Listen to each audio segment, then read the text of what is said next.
Hello students, welcome to 10 class 9 TET. हम लोग पढ़े हाई स्कूल प्राथमिक गणित भाग 1 वर्ग 9 के लिए। हम लोग पढ़ रहे हैं चैप्टर 3 बहुपद के गुणनखंड। पिछले क्लास में हम प्रश्नावली 3B का सभी क्वेश्चन सॉल्व कर चुके थे। प्रश्नावली 3B का सभी क्वेश्चन सॉल्व कर चुके थे, जिसमें था कि X square plus B X plus C के रूप में जो गुणनखंड था, उसको जो बहुपद था उसको गुणनखंड करना सीखे थे। और इस क्लास में जो है प्रश्नावली 3C में A X square plus B X plus C. पिछले क्लास में ए नहीं था, इसमें A X square plus B X plus C का गुणनखंडन कैसे करेंगे। मध्य पद को जो है दो भाग में बांट के इसका गुणनखंड करेंगे। दिए गए बहुपद के एक्स स्क्वायर गुणांक ए को अचर पद सी से गुणा करेंगे। ए को सी से गुणा करेंगे, सी ए। प्राप्त गुणनफल ए सी को दो संख्याओं के गुणनफल में इस प्रकार व्यक्त करें कि इन दोनों संख्याओं का बीजीय जोगफल जो है एस के गुणांक बी के बराबर हो। ठीक है। इसके बाद बी को इन दोनों संख्याओं के बीजीय जोगफल के रूप में प्रकट करें, पदों के समूह बनाकर गुणनखंड ज्ञात कर लें।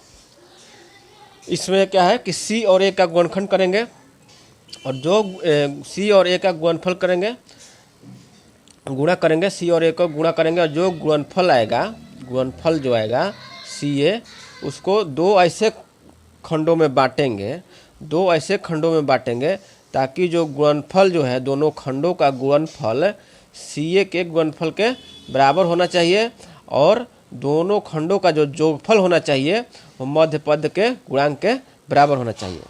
पिछला क्लास में क्या था, ए नहीं था, तो केवल जो सी का है उसको दो खंड में बांटते थे कि उसका गुणनफल सी के बराबर आ जाए, लेकिन इसमें ए है तो दोनों खंडों का गुणनफल जो है सी ए के बराबर होना चाहिए, और दोनों खंडों का जोगफल जो है बी के बराबर होना चाहिए। बस इसी तरह से इसको सॉल्व कर देना है। तो चलिए प्रश्नावली 3C को सॉल्व करते हैं। प्रश्नावली 3C पेज नंबर है 81। पहला क्वेश्चन है, गुणनखंड ज्ञात कीजिए। A X square plus B X plus C के रूप में बहुपद है, उसके गुणनखंड पर प्रश्न है। तो पहला का ए है 3x square plus 7x plus 2।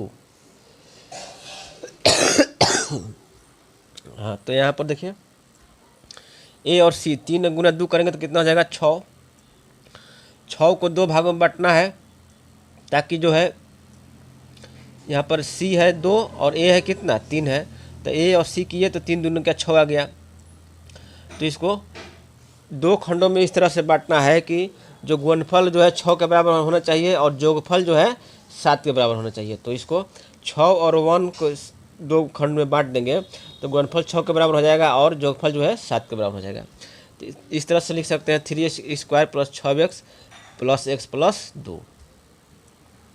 यहाँ पर 3x कॉमन ले सकते हैं, इस दोनों में 3x कॉमन ले सकते हैं, तो बच गया कितना x प्लस 2। यहाँ पर 1 कॉमन लेंगे तो 1 इंटू एक्स प्लस 2, कितना हो जाएगा x plus 2 into x plus 2 common हो गया, बच गया कितना 3x प्लस 1, आंसर हो जाएगा। दूसरा क्वेश्चन है 6x square plus 17x plus 12। तो यहाँ पर जो है सी है 12 और ए कितना है 6 है, तो सी और ए करेंगे तो 12 6 का 72। 72 को दो खंडों में इस तरह से बांटेंगे कि गुणनफल जो है 72 के बराबर आ जाए और जोगफल 17 के बराबर आ जाए। तो 9 और 8 में बांट देंगे तो 9 8 72 हो जाएगा, 9 8 17 हो जाएगा। तो इसको हो जाएगा 6x square plus 9x plus 8x plus 12। इस दोनों में कॉमन क्या हो सकता है, 3x कॉमन ले लेंगे, 3x कॉमन लेंगे तो बच जाएगा कितना 2x प्लस 3 हो जाएगा, प्लस यहाँ पर ले लिए 4x कॉमन ले सकते हैं तो 4x हो जाएगा 2x प्लस 4 कॉमन लेंगे, सॉरी x नहीं 4 कॉमन लेंगे तो 2x प्लस 4 3 12। तो यहाँ 2x प्लस 3 तो कॉमन हो गया, 2x प्लस 3 कॉमन हो गया, बच गया कितना 3x प्लस 4, 3x प्लस 4, यही आंसर हो जाएगा। तीसरा क्वेश्चन है 14x square plus 9x plus 1। तो 1 और 14 को गुना करेंगे तो मिलेगा 14, और 9 है तो इसको 7 और 2 से 7 दूनी 14 हो जाएगा, गुना करेंगे तो 14 के बराबर आ जाएगा, ये दोनों के गुणनफल के बराबर आ जाएगा 14, और जोगफल करेंगे 7 2 9x। तो यहाँ पर जाएगा 14x square plus 7x plus 2x plus 1। अब इसमें देखिए कॉमन क्या लेंगे, 7x कॉमन ले लेंगे तो बच जाएगा कितना 2x प्लस 1, और यहाँ 1 कॉमन ले लिए तो हो जाएगा 2x प्लस 1। यहाँ पर हो जाएगा 2x + 1 कॉमन ले लिए और बच गया 7x + 1, यही आंसर हो जाएगा। चौथा क्वेश्चन है √3x² है। यहाँ पर a है √3 और c है कितना 13 √3, तो दोनों का गुना करेंगे 13 तिया 39 होगा, 13 तिया 39 हो गया। ठीक है, अब जो है 16 को 39 को 2 ऐसे खंड में बांटेंगे कि गुना जो है 39 के बराबर हो जाए और जोगफल जो है 16 के बराबर हो जाएगा। तो 13 और 3 ही मिलेगा जिसका गुणनफल जो है 39 हो जाएगा और जोगफल जो है 16 के बराबर हो जाएगा। तो यहाँ पर हो जाएगा √3x² plus 3x plus 13x plus 13 √3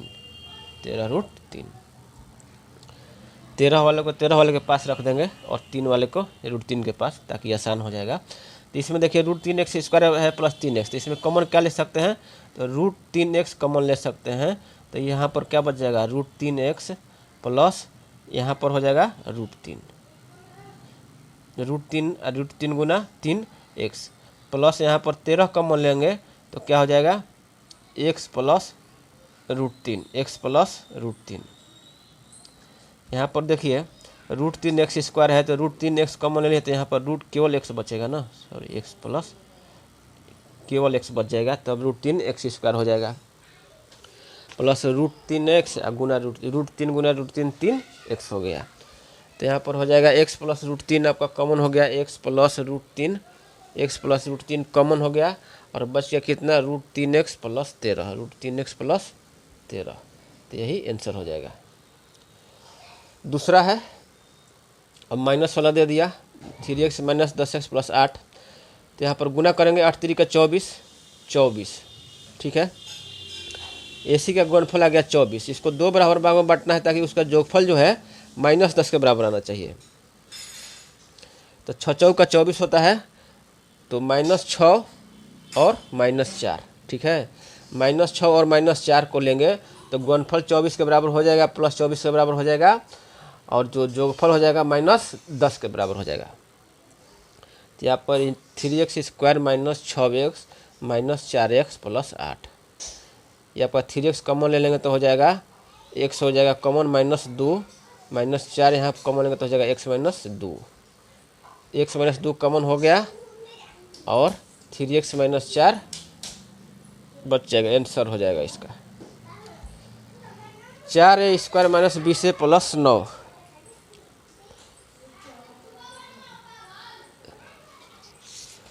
चार a² ही है, देख लेते हैं 4a², हाँ 4a² है, 4a² - 20a + 9 गुना कर देंगे 9 a और c को गुना करेंगे तो c की जगह पर है 9 और a की जगह पर है 4, 9 चौका हो गया 36 को 2 ऐसे भागों में बांटना है ताकि गुणनफल 36 हो जाना चाहिए और जोगफल -20 के बराबर आना चाहिए। तो 36 18 दूनी का 36। ठीक है, इसको -18 और -2 के दो में बांटेंगे तो आपको -20a आ जाएगा। तो 4a² - 18 -2a हो जाएगा और -18a + 9, जो जिससे कटने वाला है उसके नज़दीक में रखते हैं, जैसे कि 9 दूनी 18 हो जाएगा, 2 से 2 4 जाएगा। तो यहाँ पर कॉमन क्या हो जाएगा 2a, यहाँ पर हो जाएगा 2a - 1 और यहाँ पर -9 कॉमन लेंगे तो आ जाएगा 2a और -1 + 9 हो जाएगा। तो इस तरह से हो जाएगा, ये 2a - 1 कॉमन हो जाएगा कॉमन और बच जाएगा कितना 2a, यहाँ 2a बच गया, इधर क्या बच गया -9, यही आंसर हो जाएगा, ए है। तो दूसरा क्वेश्चन हो गया दूसरा का। तीसरा क्वेश्चन देखते हैं 12x² - 11 x + 2 है, तो 12 दूनी का 24 हो गया, a और c का गुणनफल क्या हो गया 24 हो गया। -11 लाना है, तो 6 चौक का 24 होता है, वो तो होगा नहीं -11, 8 3 का 24 होता है। ठीक है, तो 8 3 का 24 होता है -8 और -3, दोनों का गुणनफल जो है 24 आ जाएगा और दोनों को जोगफल करेंगे तो -8 और -3 -11। तो इस तरह से हो जाएगा 12x², यहाँ पर 12 को किसके -3 को रखेंगे -3x और -8x प्लस 2। अब यहाँ पर 3x कॉमन ले लेंगे, इसमें से बच जाएगा कितना 4x माइनस 1, और यहाँ पर -2 कॉमन लेंगे तो बच जाएगा 4x माइनस 1। तो यहाँ पर हो जाएगा कितना 4x माइनस 1 कॉमन हो जाएगा into 3x minus 2, 3x minus 2, यही हो जाएगा आंसर। चौथा नंबर क्वेश्चन देखते हैं। 12y² माइनस 25y प्लस 12, तो 12 बढ़ाया तो 144 हो गया। अब 144 को ए और सी को गुणा किए तो 144 आया। गुणनफल तो 144 आ गया। अब इसको दो ऐसे भागों में बांटना है कि दोनों का गुणनफल जो है 144 के बराबर आ जाए और जोगफल -25 के बराबर आए। यहाँ पर -25 है और यहाँ प्लस है, तो जो भी दोनों खंड होगा वो दोनों माइनस माइनस में आएगा, यानी कि 25 से नीचे ही वाला में आएगा। तो इसके लिए अगर यदि नहीं पता चल रहा है तो इसके लिए 144 को पहले गुणनखंड करेंगे इसी तरह से। तो 2 72 दूनी 144, 2 36, 2 18, 2 9, इसके बाद 3 3 हो गया। अब यहाँ पर देखिए मिला के कि किससे गुणा करें कि ताकि -25 आ जाए वो जोगफल और गुणनफल 144 आ जाए। 3 के 9 दूनी के 18, 18 और 2 दूनी के 4 दूनी के 8, तो 18 8 144 तो होगा, लेकिन 18 8 क्या हो जाएगा 26 हो जाएगा। इसके बाद 2 दूनी के 4, इसके बाद 2 दूनी के 4, 4 3 12 3 36, तो 36 तो ज़्यादा हो रहा है, 36 चौका 44, और 3 का 9, यहाँ पर 3 का 9 कर देते हैं। 2 दूनी के 4 दूनी 8 दूनी 16, तो 16 9 144 हो जाएगा और 16 9 25 भी हो जाएगा। तो यहाँ पर -16 और -9 में इसको बांट देते हैं। तो यहाँ पर ये कितना हो जाएगा 12y² minus 16y minus 16y minus 9y plus 12। यहाँ पर क्या कॉमन लेंगे 4y कॉमन ले लेते हैं, 4y कॉमन ले लेते हैं तो हो जाएगा 3y माइनस इसमें से लेंगे तो 4 हो जाएगा। और यहाँ माइनस क्या लेंगे, क्या कॉमन हो सकता है इसमें, तो 3 कॉमन हो सकता है। तो यहाँ पर हो जाएगा 3y माइनस 3y, तो -9 हो गया। और यहाँ प्लस है तो यहाँ पर माइनस करना पड़ेगा, माइनस क्या हो जाएगा 4 हो जाएगा। तो इस तरह से 3y माइनस 4 तो कॉमन हो गया, 3y माइनस 4 कॉमन हो गया और बच गया क्या यहाँ 4y माइनस 3, यही आंसर हो जाएगा। दूसरा क्वेश्चन हो गया। तीसरा क्वेश्चन देखते हैं।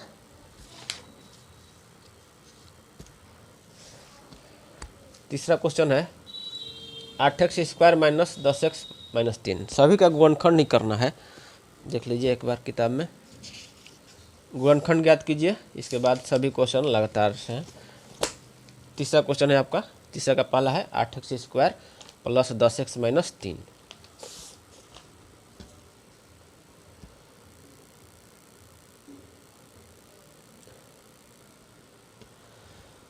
तो आपका हो गया ये, यहाँ पर गुना कीजिए, ए और सी का गुना करना है क्योंकि ये जो बहुपद है किस फॉर्म में है, ax² plus bx plus C के फॉर्म में है, भले ही c माइनस 3 हो। तो यहाँ पर a और c को गुणा करने का तो कितना आ जाएगा -24 आएगा, -24 आ गया। अब दोनों का गुणनफल -24 आना चाहिए और जोगफल जो है 10 के बराबर आना चाहिए।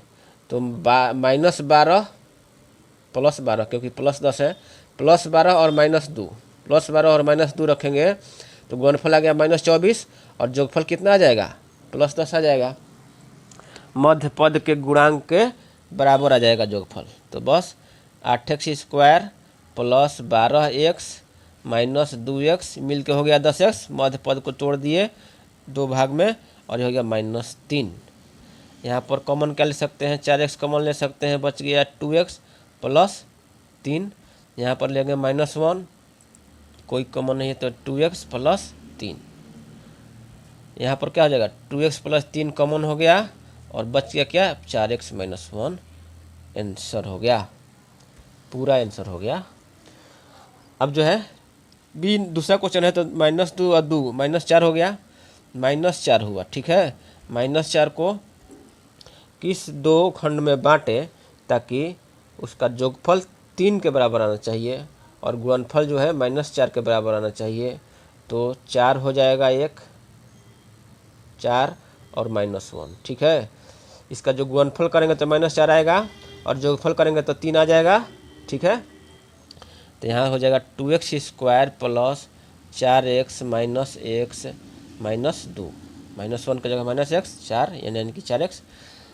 तब यहाँ कॉमन लेंगे 2x तो हो जाएगा x हो जाएगा प्लस 2 हो जाएगा, -1 x प्लस 2, इसमें से कॉमन ले लिए, बच गया कितना x प्लस 2 कॉमन हो गया और 2x माइनस 1 2x माइनस 1 गुना में हो जाएगा, यही आंसर हो गया। तीसरा क्वेश्चन है 30z² -15 और 30 गुना में -15 है, तो आप कहोगे 15 × 45 -450। अब ये कौन सी दो संख्या हम निकालें जिसका जोगफल 7 के बराबर हो जाएगा। तो -450 है, 15 तिया होता है 15 × 45 450, तो 450 को पहले हम गुणनखंड करते हैं, तब हमको पता चलेगा कि किस तरह से इसको बांटें। तो 5 × 9 = 45 हो गया 90, और ये हो गया 5, 18 × 5 = 90, ये हो गया 2, तो 2 × 9 = 18 और 3 3, ठीक है। तब देखिए डिफरेंस आना चाहिए, 7 का डिफरेंस आना चाहिए। तो 50 25 हो गया, 3 × 9 = 18, 18 7 25 होता ही है। तो आपका ये हो जाएगा 25 और गुना में 18, 25 गुना में 18 450 हो जाएगा, 25 गुना में 18 450 होगा। और हमको +7z लाना है, तो जो ज़्यादा वाला है उसको प्लस रखेंगे और जो कम वाला है उसको माइनस रखेंगे। तो आपको हो जाएगा 30z², ज़्यादा वाला कौन है प्लस कर देंगे 25z और -18z, 25z - 18z 60z के बराबर हो जाएगा। तो 25z - 18z -15 हो गया। अब यहाँ पर कॉमन क्या आ सकता है इस दोनों में और इस दोनों में, तो 5z कॉमन आ सकता है। इसमें क्या हो जाएगा, बच जाएगा 6z और इसमें क्या बचेगा 5 बचेगा। यहाँ पर क्या कम माइनस तो कॉमन हो गया, इसके बाद इसमें से कॉमन ले सकते हैं 3 कॉमन ले सकते हैं -3, तब क्या हो जाएगा ये 6z और ये हो जाएगा +5, -3 -15 -18z हो गया। तो 6z + 5 आपका कॉमन हो गया और बच गया कितना 5z - 3, यही आंसर हो जाएगा पूरा, ठीक है, समझ गए। चौथा क्वेश्चन देखते हैं, तीसरा का लास्ट क्वेश्चन। यहाँ पर देखिए a है कितना 4√3 और c कितना है 7√3, तो 4√3 गुना में -7√3 है, ठीक है। 7 × 28 28 × 84 -84 गुणनफल आ रहा है, -84 आपका गुणनफल आ रहा है। अब जो है -84 को इस तरह से बांटना है कि उसका जोगफल जो है दोनों खंडों का जोगफल जो है 5 के बराबर होना चाहिए। तो 84 करेंगे, इसको 84 करेंगे, यहाँ पर जो था -450 था, तो इसलिए एगो को प्लस रखना था और एगो को माइनस रखना था, तभी तो जाकर गुणनफल इसका -450 आएगा। उसी तरह से इसमें भी है -84 है, तो ये हो जाएगा 42 हो जाएगा, 21 हो गया, 3 हो गया, 7 हो गया, बस 17 के 21 दूनी 42 दूनी 84। तो अब देखिए किस तरह से आएगा ये 5 17 के 21 और 2 दूनी का 4, तो 21 5 नहीं आएगा, 3 दूनी का 6 दूनी 12 और 7 12 7 84। तो यहाँ पर प्लस रखना है, तो 12 7 84, एक को प्लस रखेंगे और दूसरे को माइनस रखेंगे, तो इसका जोगफल आ जाएगा 5 के बराबर और गुणनफल आ जाएगा -84 के बराबर। तो यहाँ पर हो जाएगा 4√3 x² + 12x, ठीक है, +12x - 7x, ये 5x के बराबर हो गया दोनों मिलके। इसके बाद -7√3। अब जो है इसमें से कॉमन लेते हैं, कितना कॉमन ले सकते हैं, तो 4 कॉमन ले सकते हैं इसमें और 4√3 कॉमन ले सकते हैं। 4√3 कॉमन ले लेंगे तो यहाँ पर देखिए क्या बच जाएगा x, 4√3 x कॉमन लेंगे, 4√3 x, तो यहाँ बच जाएगा x प्लस भाग देंगे 12 में 4√3 से, तो 4 3 12 3 बार में जाएगा। इसके बाद जो है √3 बचेगा, √3 बचेगा, तो x प्लस √3 हो जाएगा। यहाँ पर -7 कॉमन लेंगे तो कितना हो जाएगा x प्लस √3 बच जाएगा। तो x प्लस √3 आपका कॉमन हो गया, x प्लस √3 कॉमन हो गया। इसके बाद बच गया 4√3x, 4√3x 4√3x 4√3x plus plus नहीं -7 तो यही हो जाएगा आपका answer. x plus √3 into 4√3x -7 यही आपका आंसर हो जाएगा। तो इस तरह से हम लोग जो है प्रश्नमाला 3C को सॉल्व कर रहे हैं। प्रश्नमाला 3C में प्रश्नावली 3C का कितना सॉल्व कर लिए, 3 नंबर क्वेश्चन तक सॉल्व कर लिए। अगले क्लास में हम 4 से आगे पढ़ेंगे। तब तक के लिए धन्यवाद।